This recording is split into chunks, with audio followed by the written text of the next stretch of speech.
Ini adalah surat Einstein sebagai respon penolakannya untuk mendukung Zionis Israel setelah sebelumnya beliau telah melayangkan surat terbuka kepada New York Times pada tahun 1948 dalam usahanya untuk memperingatkan dunia tentang bahaya terorisme Israel, tepat 75 tahun yang lalu, yang ternyata masih relevan dengan apa yang kita saksikan hari ini.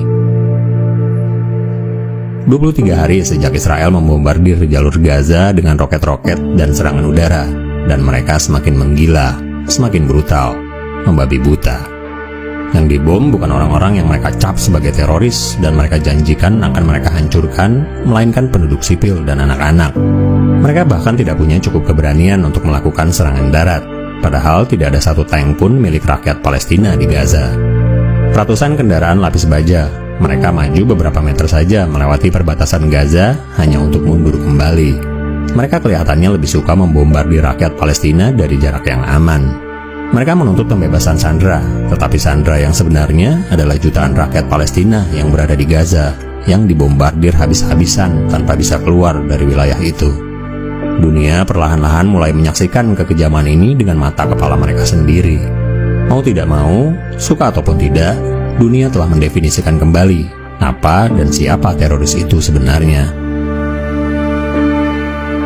Menachem Begin, yang menjadi kepala Zionis Israel dari kelompok teroris Irgun, adalah orang yang bertanggung jawab terhadap penyerangan desa Deir Yassin pada tahun 1948, di mana ratusan lelaki, wanita, dan anak-anak secara sistematis dibunuh, dan 53 anak yatim piatu dibuang di sekitar kota tua.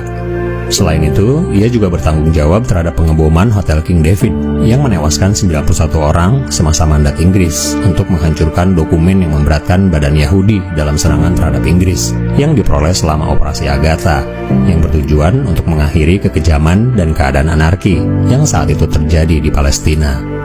Anehnya, atas semua pembantu ini, ia tidak pernah dituntut pengadilan dunia. Malahan, di tahun 1978, ia mendapatkan Nobel karena usaha perdamaian yang dikenal dengan Camp David Accords. Irgun, atau yang sering disebut Etzel, adalah sebuah organisasi paramiliter Zionis yang beroperasi di mandat Palestina, yang dipandang sebagai organisasi teroris. Kebijakan Irgun didasarkan pada apa yang disebut sebagai Zionisme revisionis, yang didirikan oleh Zev Jabotinsky, yang memiliki ajaran bahwa setiap orang Yahudi mempunyai hak untuk memasuki Palestina. Bahkan Albert Einstein dalam surat terbuka kepada The New York Times pada tahun 1948 membandingkan Irgun dan partai penggantinya Herut dengan partai Nazi dan fasis, dan menggambarkan mereka sebagai organisasi teroris, sayap kanan, chauvinis. Faktanya, peringatan dramatis yang terkandung dalam surat terbuka ini telah sepenuhnya terkonfirmasi selama 40 tahun terakhir sebagai kisah tragis yang terus terjadi setiap hari di Palestina dan di seluruh Timur Tengah. Einstein bisa saja menjadi presiden Israel jika saja pada bulan November 1952 ia menerima undangan dari pendiri negara Israel dan Perdana Menteri pertama, David Ben-Gurion, untuk menggantikan presiden pertama Israel, Chaim Weizmann, yang baru saja meninggal dunia. Tapi Einstein menolak. Taktik Irgun telah menarik banyak orang Yahudi yang percaya bahwa tindakan apapun yang diambil demi pendirian negara Yahudi dapat dibenarkan, termasuk terorisme. Irgun adalah cikal bakal Herut, sebuah partai politik partai sayap kanan Israel yang kemudian berkembang menjadi partai Likud yang ada saat ini. 29 tahun setelah tragedi Deir Yassin, tepatnya pada tahun 1977, Menachem Begin yang sebelumnya dicap sebagai fasis dan teroris menjadi Perdana Menteri Israel, menggantikan Yitzhak Rabin, dan Partai Likud yang didirikannya pada tahun 1973 secara efektif memonopoli kekuasaan dan memperoleh kendali penuh atas Israel, menyingkirkan partai buruh yang didukung oleh para pendiri Israel sebelumnya, sehingga merupakan titik balik besar dalam sejarah politik Israel sejak saat itu. Ini adalah simbol organisasi mereka, dengan latar belakang peta yang menunjukkan mandatori Palestina dan Emirat Transjordania pada saat itu.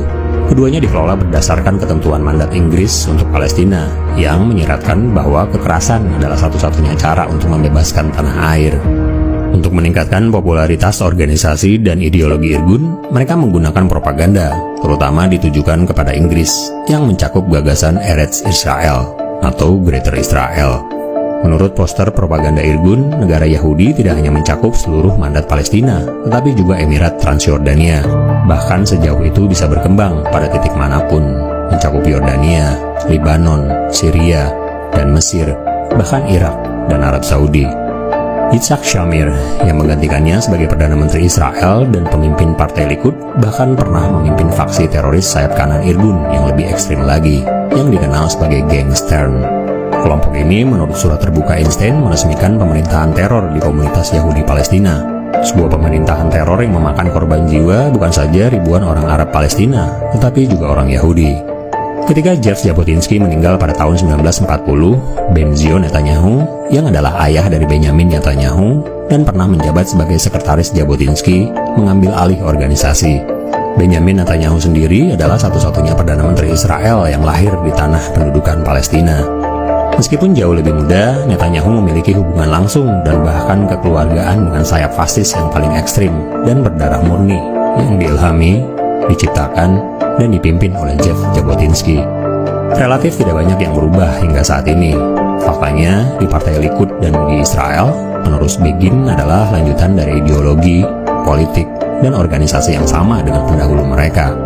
Mereka adalah pengikut setia dari Begin, meneruskan warisan gurunya dengan setia. Apapun yang mereka lakukan saat ini di Palestina, Timur Tengah, dan di seluruh dunia, bukanlah hasil dari improvisasi atau ide baru. Ini adalah hasil dari pilihan politik yang terkendali oleh aliran berbahaya di bawah gerakan Zionis atau revisionisme sayap kanan yang sudah ada selama lebih dari 1 abad yang lalu. Hal yang sama terjadi dalam hal penggunaan kekerasan paling brutal dan kebencian rasis yang mendalam terhadap orang-orang Palestina. Ini adalah sikap yang telah ditanamkan oleh para pemimpin Israel selama beberapa dekade terakhir. Sebuah pendekatan yang datang dari organisasi asal mereka yang kini mereka banggakan, yaitu organisasi teroris dan fasis seperti Betar, Irgun, dan Stern. Bedanya, pada masa itu, tokoh seperti Jabotinsky, Begin, dan Shamir tidak pernah memperdulikan norma-norma internasional dan lembaga politik dunia menjauhi mereka atau secara terbuka menolak mereka. Saat ini, situasinya sangat berbeda. Mereka yang dulu disebut sebagai fasis dan teroris, yang sangat dikecam pada tahun 1948, telah mengalami transformasi yang luar biasa. Mereka bukan hanya dianggap sebagai teman dan sekutu yang dihormati, tetapi yang lebih mencengangkan, telah menjadi mitra strategis yang diberi hak istimewa oleh penguasa dunia, bahkan menjadi pilar dalam sistem kekuasaan mereka. Yang lebih memprihatinkan adalah bahwa mantan fasis dan teroris itu kini mampu memaksakan pilihan otoriter dan non-demokratis mereka ke sebagian besar pemerintahan dan negara-negara barat. Bahkan kritik sekecil apapun terhadap kebijakan Israel atau dukungan apapun terhadap hak-hak rakyat Palestina telah menyebabkan serangan politik dan media besar-besaran terhadap pelakunya, hampir seperti hukuman mati tanpa pengadilan di depan umum, dan menuduh pelakunya sebagai antisemit. Tidak cukup sampai di situ, beberapa dari banyak pemerintahan sayap kanan di Uni Eropa atau Amerika Serikat baru-baru ini mengambil langkah lebih jauh. Mereka telah mengeluarkan undang-undang yang atas nama memerangi antisemitisme, melarang atau mengkriminalisasi kritik apapun terhadap kebijakan brutal pemerintah Israel. Beberapa hari setelah pembantaian Deir Yassin, para perwakilan organisasi yang terlibat dalam pembantaian tersebut di Amerika Serikat mengusulkan untuk mencari dukungan dari Einstein. Namun jawaban Einstein cukup singkat dan tegas. Ketika bencana nyata yang terakhir menimpa kita di Palestina, pihak pertama yang bertanggung jawab adalah Inggris, dan pihak kedua adalah organisasi teroris yang dibentuk oleh kita sendiri. Saya tidak ingin melihat siapapun dikaitkan dengan orang-orang yang menyesatkan dan kriminal itu. Hormat kami, Albert Einstein.